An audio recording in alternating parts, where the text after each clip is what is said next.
You didn't eat your broccoli. No broccoli, no TV.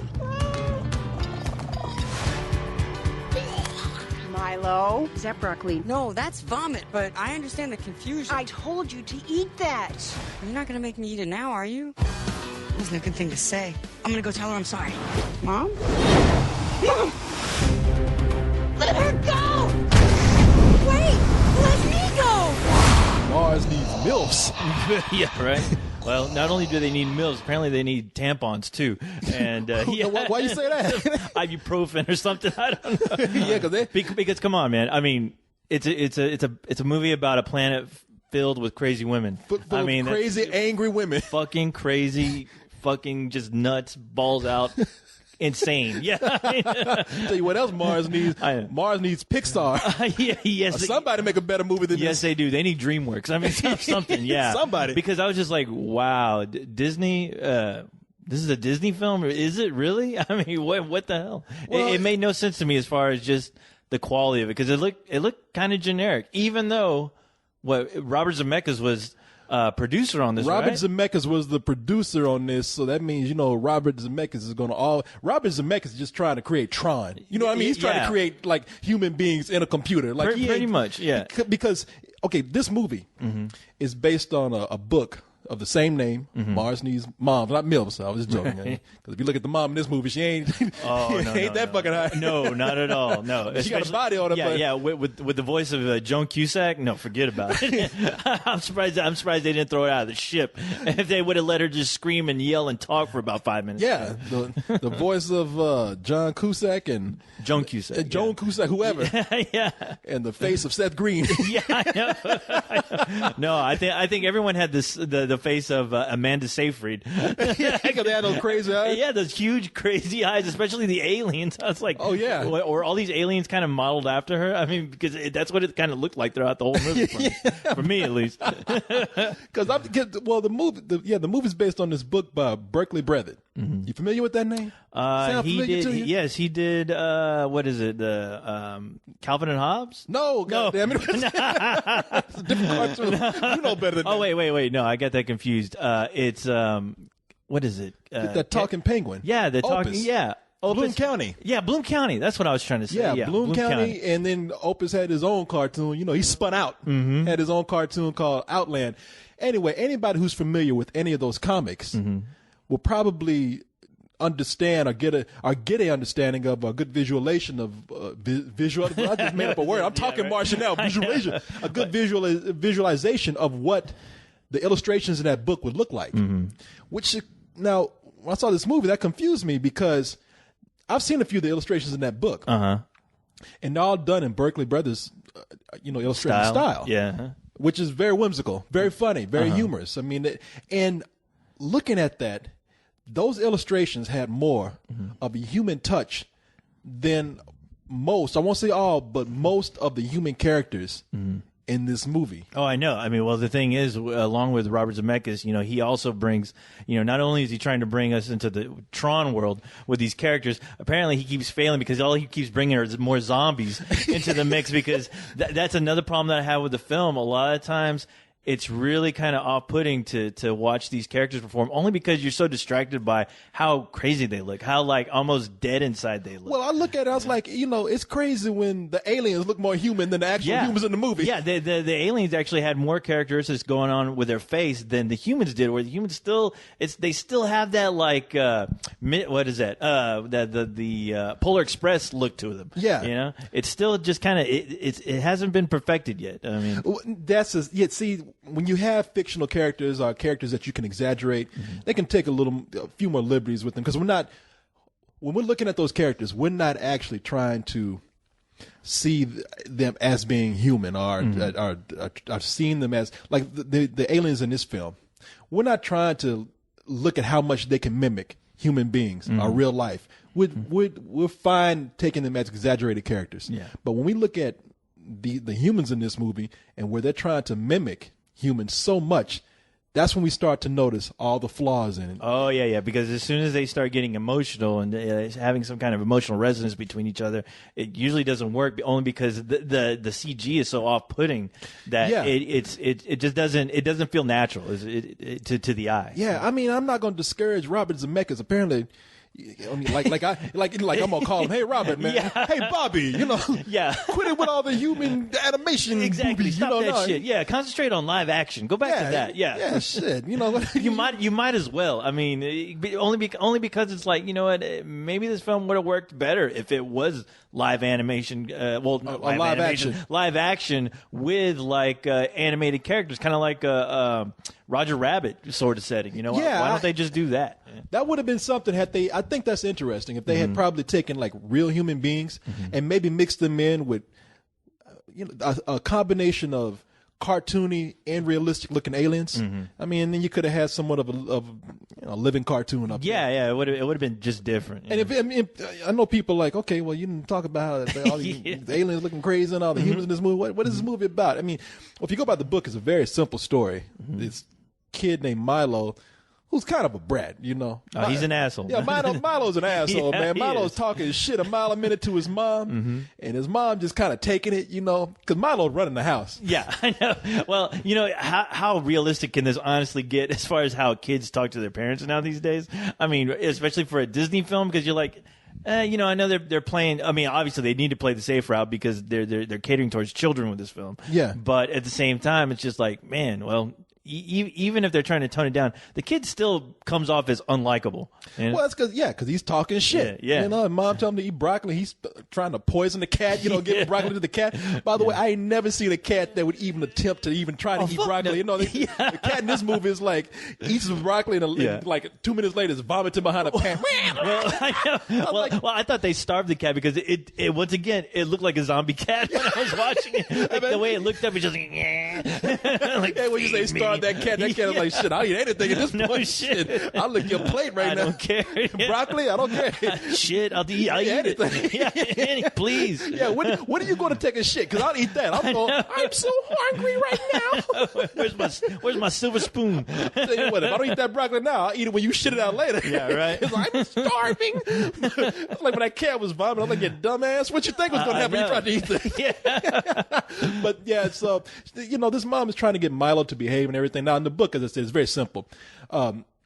Milo's kind of a bratty kid, doesn't appreciate his mom, says some horrible things to his mom, some very hurtful things, one particularly hurtful thing, and it hurts his mom's feelings, and then he's beginning to wonder, like, did I say something I shouldn't have said? But right when he thinks he wants to apologize, too late. Yeah, that was unfortunate what he said, and it was kind of creepy too when he was like, "I wish you were dead." Wait, he didn't say that. Oh wait, that was Creepshow. I'm sorry, I was watching that the other night. I get it confused. Yeah, wrong movie. Man. It's a Disney film. Remember? Yeah, I guess I should go ahead and say what he told his mom. He told his mom, well, she's like, I wish I just wouldn't have to be a nagging mom to you. He turns around and retorts with, well, bitch, I wish I never had a mom. Yeah. Well, we'll keep the bitch part. Well, yeah, the bitch part was not. That was edited by Korey. Yeah, that's my version. That's his version of it. Yeah, he's like, I wish I never had a mom, and she's so hurt that she, now. Had I been a kid, my mom would have came in there and choked me, just held me by my throat. What'd you say? I can't hear you. It would have been a scene from Mommy Dearest where she's hitting you in the back of the head with a can of Ajax and beating you with wire hangers. No more wire hangers. Yeah, my mom would have had you like Mortal Kombat. I think you love me. I can't. Would turn into battle what is it, Battle LA or Battle Los Angeles?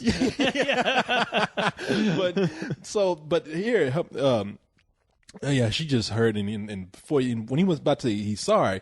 Well, aliens come down. What are the chances? Yeah, alien right. comes down and kidnap her ass. Yeah. Why? Because Mars needs moms, and they tell you later on in the movie. I'm not going to spoil it here, but they tell you later on in the movie why they need their moms. But for whatever they need their moms for, it ain't too good for the moms at the end. So Milo, he goes out running for his mother, ends up getting cut on the spaceship, getting sucked inside the spaceship, ends up on Mars, meets a fat dude named Gribble in Wally project ass ghetto ass cousin up there. I know. It's funny to think about how I was just like, wow, is there some kind of connection now these days with just aliens and junk now? Because like the kid meets this character. What was his name? Gribble. Gribble. Who's voiced by Dan Fogler. Exactly. Yeah. And the thing is that it's like what's up with all this sci-fi junk these days? It's like they end up in junkyards, or the ships become junk transformed into spaceships. I don't get it. Yeah, Transformers themselves look like just big old fighting piles of junk. Exactly. Yeah, and that's what happens to Milo. He lands on on Mars, which on the outside, it's are not exactly on the surface, but. Because Mars is the life is hidden under the crust or something, but it's underground. Yeah, it's underground, but under the crust, like I'm talking about ice, but underground, which is why we don't see life there on the surface. And on that level that we see it at first is all pristine, shiny, nice, and everything. But it's kind of weird because it's all run by women. It seems like, especially one old cranky ass woman called the supervisor. Who's just an old bitch just walking around talking about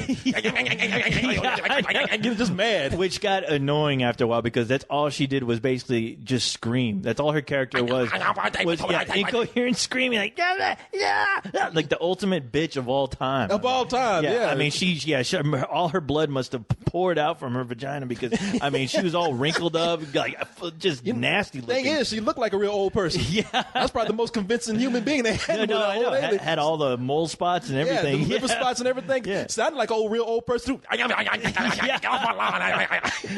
But when you get even down below, there's all the junk is being deposited on another level below that level that we see with all the women and the shiny spaceship and everything. And down there is a bunch of another level of Martians. This time they're a bunch of alien hippie men. Yeah, right. They got dreadlocks. They sit up there beating a drum circle. Pretty much, it's like out there smoking weed. Yeah, it's like a reggae band down there. That's pretty much all it is. Out there playing a little steel drum. Yeah, they'll make instruments out of anything, and any beat they hear, they'll dance to it. They'll dance to anything. Yeah. There was a washing machine running. They were dancing to it. Exactly. And they had that ooga big nooga. They were just high, Yeah, they were. That's the kind of language they speak here in Austin with hippies when they get high. Ooga big booga. I was just like, wow, these aliens have dreadlocks down here. Wow, okay. Yeah. But Milo runs into, as we said, this fat guy named Gribble, and I guess if you ever wonder what happened to Chris Farley, he ain't dead. He's on Mars. No. I mean, yeah, at least they managed to suck his DNA and throw it into another worthless fat comedian. Yeah, because this guy Gribble is like the most annoying fat guy you ever run into. I mean, he screams everything. He's hollering and things. He has a joke for everything, which is never funny. No, not at all. I was like, wow, you managed to find somebody just as annoying as Jar Jar Binks in your space movie, and you did. Yeah, and I was just like, wow. And this guy is actually, he's been in a couple of movies recently. You talking about Dan Fogler? Yeah. Yeah, Dan Fogler, you would remember him from the movie Balls of Fury. He was just out recently in Take Me Home Tonight. He was in Fanboys. Yeah. Apparently, he's somebody that Hollywood has been going after, but unfortunately, because I did see Take Me Home Tonight, and all he did in that fucking movie was just react by going, yeah, and screaming at the top of his lungs. Kind of like he did here. Yeah, and running in place. Like his pants are on fire constantly. That's all he did. The guy can't walk anywhere. He has to run like he's on fire and scream at the camera and just run towards and make stupid faces. And that's all he does with his career now. Yeah, whether it be with cartoons or real life. Yeah. So here Milo has to convince Gribble to help him find his mother. Gribble doesn't want to because Gribble himself, for some mysterious reason, has been hiding all this time, does not want to be seen by the Martians, and does not want to go to the surface and piss off these Martian bitches up there. Exactly. That's like the love thing, right?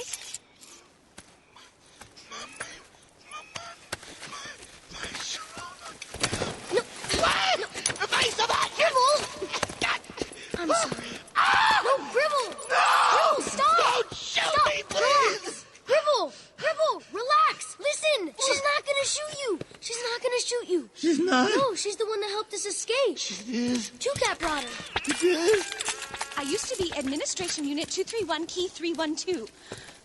But now, I'm down with your scene, man.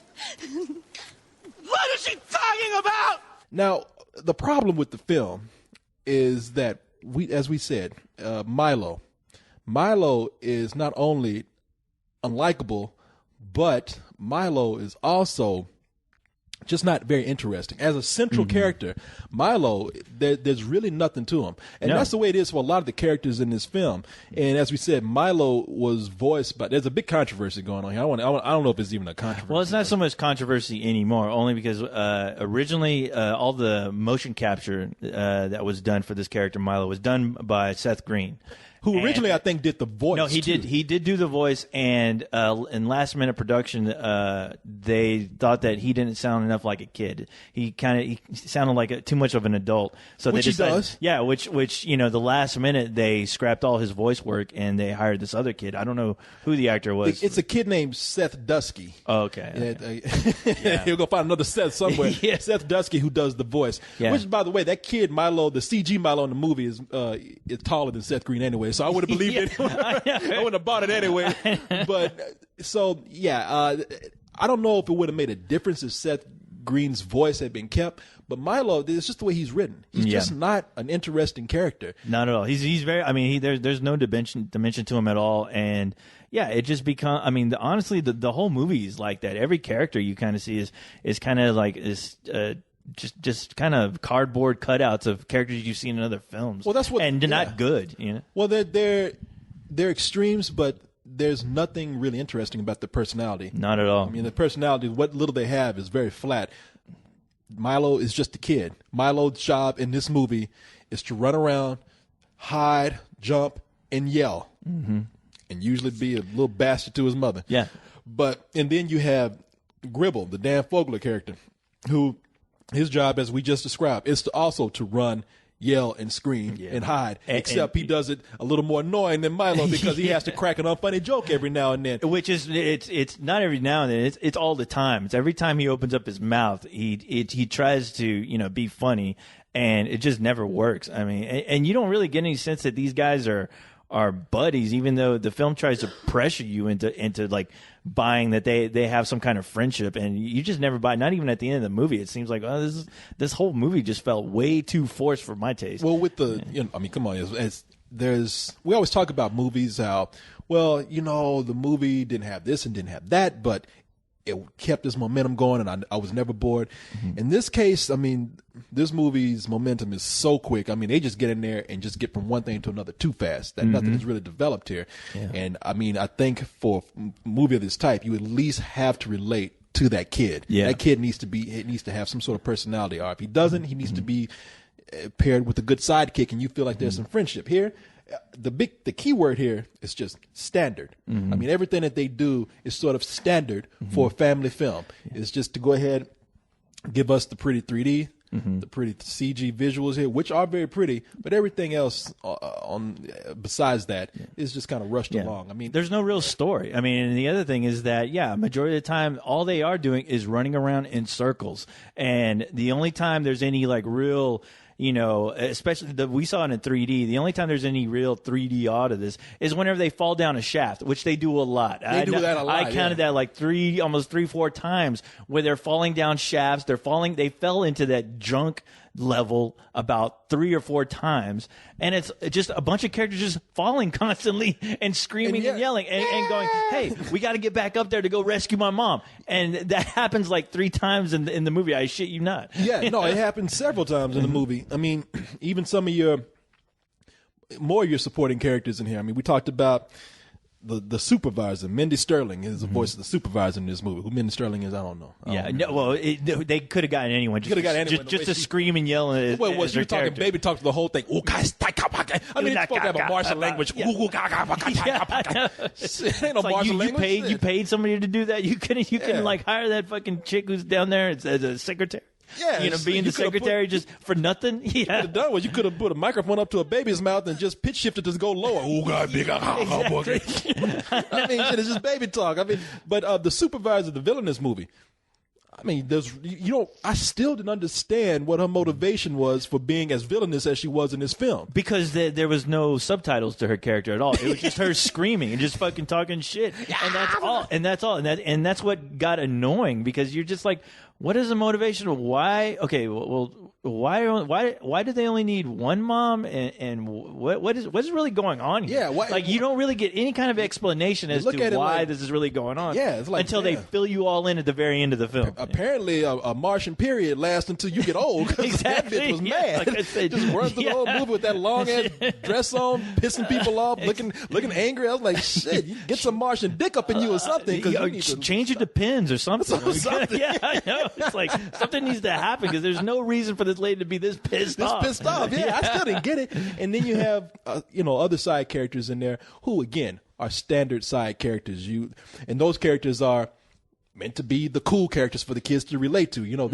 They're there to like do whatever is a trendy thing is at the time. Yeah. So we have a chick in here called Key. She's the rebel. Yeah. She goes around and what is she? Played by Amanda Seyfried. Yeah. I think the voice of that character was Elizabeth Hernoy, but it was the actor was They didn't even CGI. Just put a little like purple makeup on her, had to jump around. No, this character Key, what does she do? She goes around. She does graffiti. Yeah. Kids these days they love. She's like the Banksy of Mars. She's going around doing graffiti everywhere. She's the hippie of Mars, pretty much. Yeah, I kind of like what they did, but it's nothing new that we've seen. We've seen the whole thing in this movie. She learns how to speak English because we got to have one Martian that we can relate to. Who watches a lot of TV, English, but we have and that's what happens. She's watched a lot of TV from the period of the 60s, late 60s, maybe early 70s. And she talks like a hippie from that period, like the late 60s. Hey man, turn in, turn out. What does this turn in, turn out, turn in mean? Far out. Yeah. I'm down with your scene, man. Right. Yeah, and that's it. Feet. And that's it. And that's all her character is. But we've seen that character before. The character that learns how to speak, the alien character learns how to speak English from watching not only TV but an outdated form of television. So there's really not, even when we have like a lively character in there, the most lively character that we have in this movie, it's still something that we've seen done over and over again. And with her character, it's once again it's one note, and that's all it is. I mean, she just comes along for the ride, but you don't really know why. Besides just she's just a free spirit there. She's the only free spirit in that whole on that whole planet who just wants to hang out and go on an adventure with these guys. Yeah, she's the hippie of the planet. I mean, it's like, hey, if you're a Martian guy, that's the chick that you want to try to have sex with, because she's easy.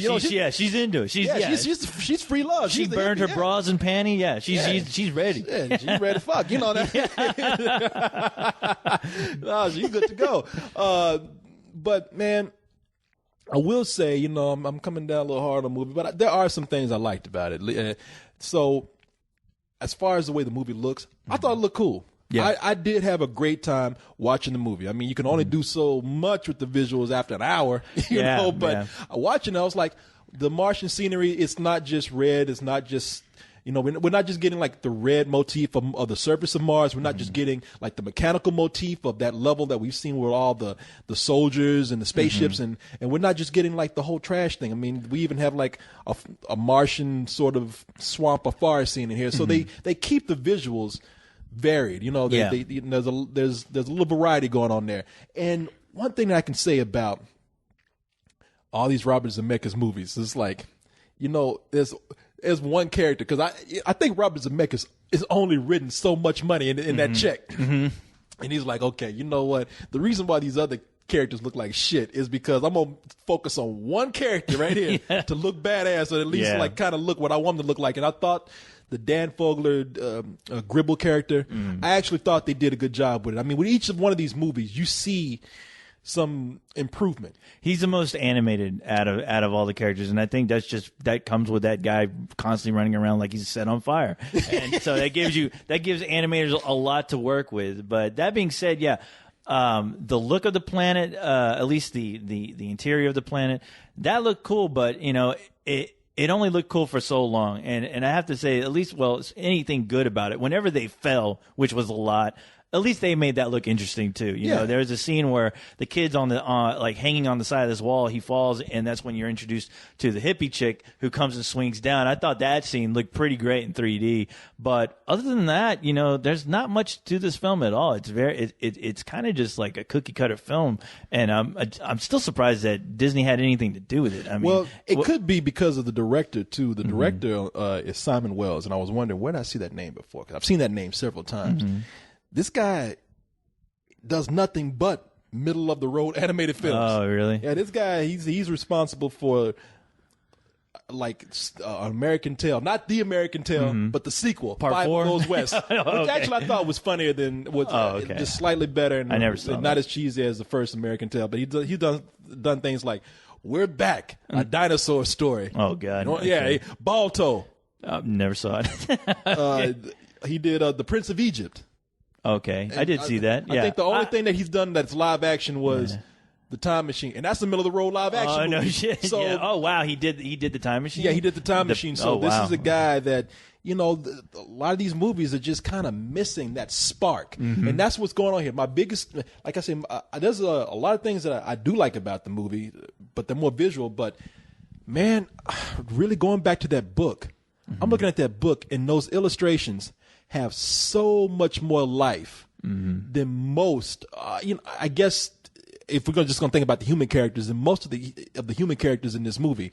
The Martian characters, yeah, like we said, a little more exaggerated. But I'm just looking at this and thinking, it's okay if you want to do this CG, but why didn't you just take Berkeley Brothers illustrations and animate them? Yeah, you know what? And you were saying the book is short. I'm kind of curious how short this book is, only because, you know, maybe this could have worked better as a short film, which I'm getting really sick and tired of these short stories being turned into feature-length films, because pretty much every time they never work. It's too much. There's too much filler that they throw in just to fill in the gaps as far as what they can't figure out story-wise to make it, you know, somewhat coherent. And that's what's apparent with this film. Because like I said, I mean, they really did literally go in circles with this story by just running around, falling into shit, coming back out of it, and going, okay, we need to go look for my mom. That's what we need to do. Yeah. Oh yeah. Yeah.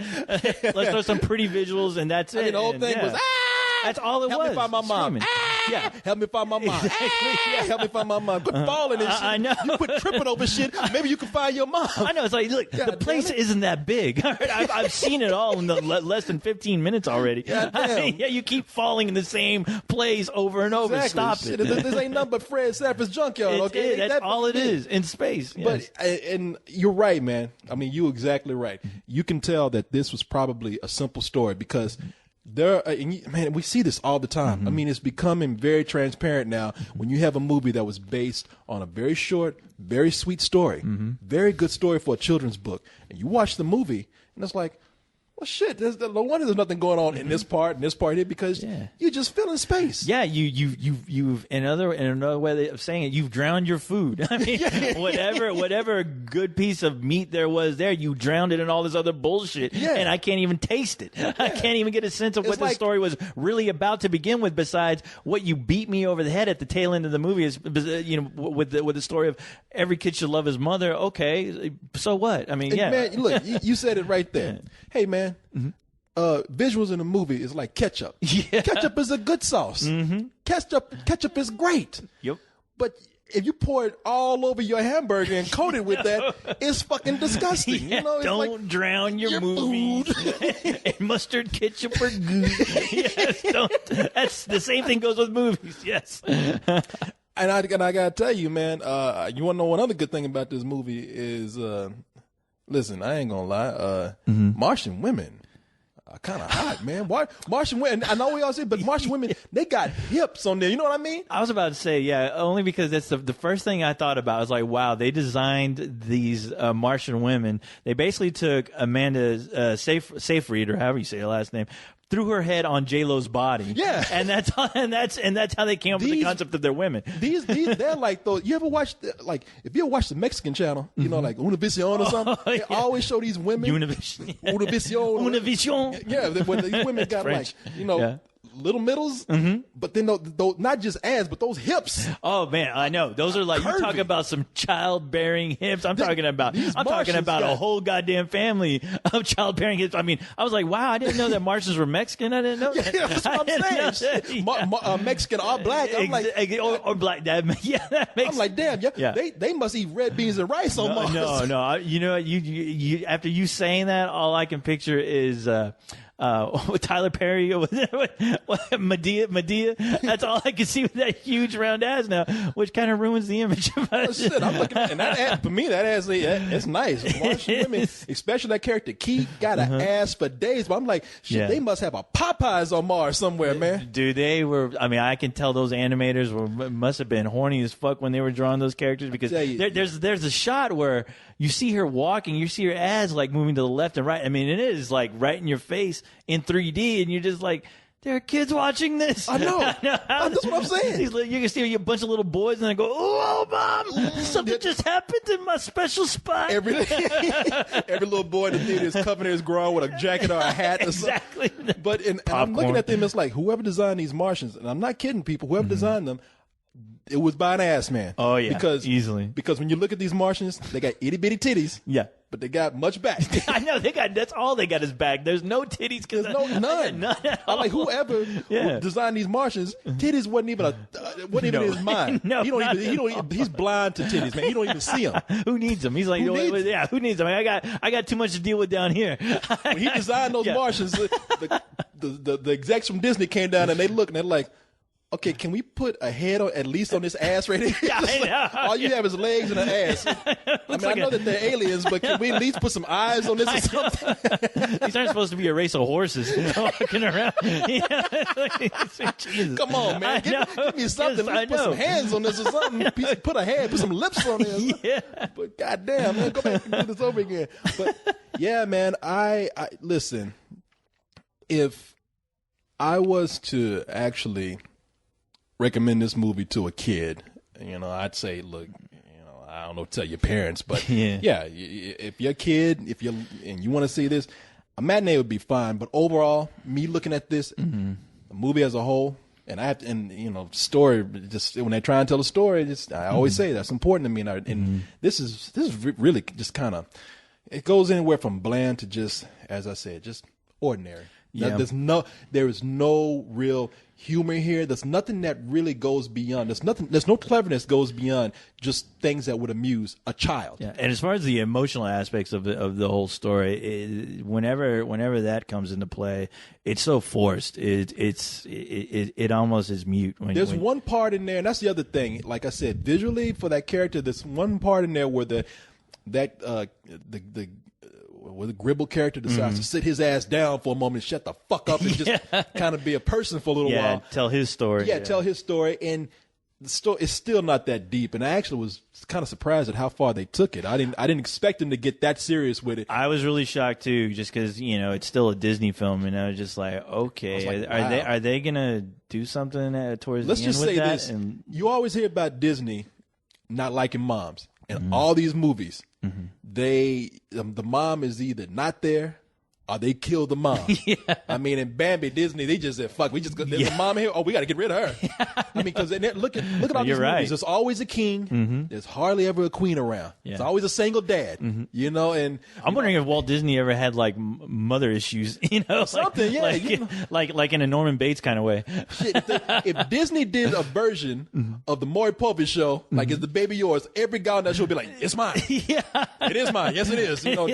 Because in Disney movies, daddies take care of their babies. Oh, no shit. Yeah. So let's just say dads are the heroes. this hatred of mothers continues in this movie. Yeah. And I was surprised at how far they took it. It really does. Only because, the way that the women are depicted are just vile and evil, vile and evil, or just stupid and just like drones in this film, pretty much. And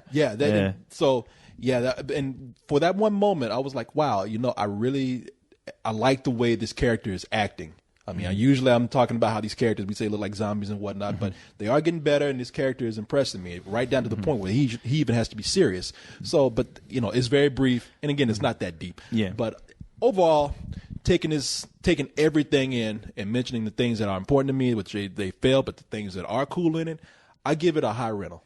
Yeah, I can only give it a rental because, this is the type of movie that, for all you lazy parents out there, this is the perfect movie to just sit your kids in front of the TV and let the TV do the work because, it's visual. I mean, as far as visuals go, there's enough eye candy in there for kids to just be more impressed than I am with it. But as far as I honestly, there's nothing that really warrants me to tell everyone to really go see this in the theater. I mean, as decent as some of the 3D imagery was, it's still so cardboard to me. It's just lifeless. It really is. It really is missing that human spark in there, and that's what they're trying to sell. That's the whole point of the film. It really needs the human spark of human emotion, whether it be with humor or whether it be with some of the most serious parts. Other than that, it's just and it's just it's an amusement park ride. Pretty much. It goes on a little too long and not that good. Unless you like falling all the time. It's like it's like being on a roller coaster that it looks cool from a distance, but look, it ain't those hills and those loops and everything ain't that high. No. The only high you're gonna get is by seeing those asses on screen. That's about exactly. it. And I gotta tell you, parents, if you do take your kids to the theater to watch this, stay with your kids in there, all right? Because Milo's a bad influence. Whoever knew like, being a mom is like being a prostitute in a way. Because if you, that's a good way of describing them. Listen to what I'm saying, because it's like, the way to get to your mom is to fuck with her mind. Yeah, and that's what Milo does. Milo goes in and tells his mom, because Milo's running things. Milo tells his mom, I hate you, and she goes off crying, and Milo's like, he's up there reading funny books and everything. Like, the only thing he want to do is smoke a cigar. Like, I'm running shit around here. I was expecting to see a shot of his pimp cane, like right next to his bed. Yeah, he's like, don't make me tell you again. And I get out of my room. Get the fuck out of here. Yeah, go make me some chocolate milk. I want to touch myself. Get out of my room. Chocolate milk, extra cinnamon. Where's mom chocolate milk, bitch? I don't know, but maybe his mom knew what she was doing because listen, that's the way my mom always got me. Yeah, like I was. Look, I can't say anything. I was a bratty kid like Milo. Okay. When a spanking didn't help, because it got to a point where my ass was just numb. We getting spanked. It was like, it was calloused, man. My mom was spank me. That should be hard as a rock. I was like, you ain't doing nothing now. I was like, I got an ass like a triceratops. I got alligator ass. Hammerhead ass. Hammer ass. Nothing can penetrate this ass. But my mom would make me. Once she brought those tears, though, that's how I got to me. My mom would tell me something, even when she couldn't cry, she turned around, pluck a few nose hairs, turn back around with tears in her eyes, and I just melt. I'd be like, "Oh, I'm sorry, I fucked up." Snot running all down nose and everything. Get to me, man. Get to me. Get to my heart. Oh, my son. And then she slapped the shit out of you. That's a way to a boy's heart. You. Tears and snot. That's the way to a kid's heart. When you're going to shoot a laser at someone, you should bring them a change of underwear! Mars needs moms. I'm just trying to find my mom. She's the one that vacuums the house. Oh, come on.